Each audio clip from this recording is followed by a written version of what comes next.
স্পষ্টভাবে আজকে উপদেষ্টা বৃন্দর কাছে এটা উত্থাপন করেছি এবং আমাদের সাথে যিনি ডিএমপি কমিশনে এসেছিলেন উনি কিন্তু বিস্তারিত জানিয়েছেন এই ব্যাপারে উনি কি স্টেপ নেবেন। আমাদের কর্মসূচির ব্যাপারে আমরা স্পষ্ট বলতে চাই যে 3 দফার ব্যাপারে আমরা দাবি রেখেছিলাম এবং গত 2 দিন ধরে আমরা শাহবাগ ব্লকেট করেছি, তার কোনোটাই এখন পর্যন্ত পূরণ হয়নি। আমাদের আন্দোলন চলমান থাকবে।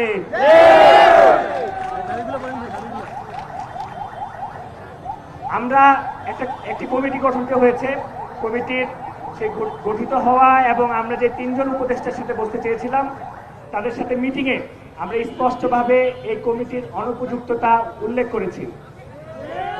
ওনারা আশ্বস্ত করেছেন আমাদের প্রেসক্রাইব আমাদের মনোনীত প্রার্থীদেরকে বা কমিটির সদস্যদেরকে ওনারা কোঅপ করে নেবেন। আমরা বিশ্বাস করি এটার মাধ্যমে কমিটির উপযুক্ততা তৈরি হবে। আমাদের পরবর্তী কর্মসূচির জন্য আমরা সারা দেশের প্রকৌশল ছাত্ররা প্রকৌশলীরা আজকে শাহবাগে উপস্থিত হয়েছে, তারা টানা কর্মসূচি করতেও প্রস্তুত আছে।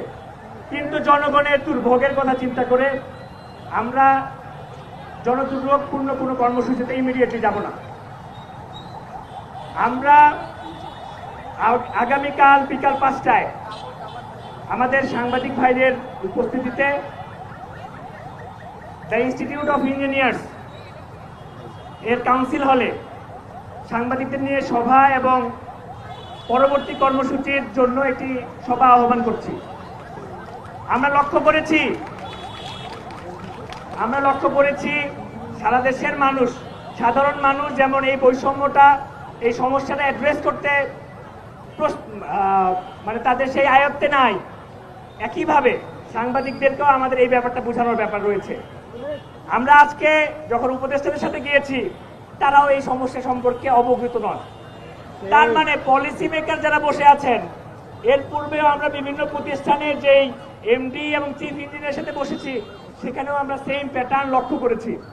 আমরা চাই গণমানুষের মাধ্যম সাংবাদিকবৃন্দর সামনে থেকে সঠিকভাবে প্রকৌশলীদের আন্দোলনকে উপস্থাপন করবেন। এটা প্রকৌশলীদের জন্য নয়, বরং এটা পুরো দেশবাসীর জন্য এবং দেশের উন্নয়নের জন্য।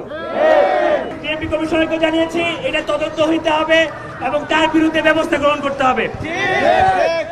আমরা স্পষ্ট বলতে চাই, এটা যদি কোনো প্রমাণ না পাওয়া যায় ডিসি মাসুদের বিরুদ্ধে অবশ্যই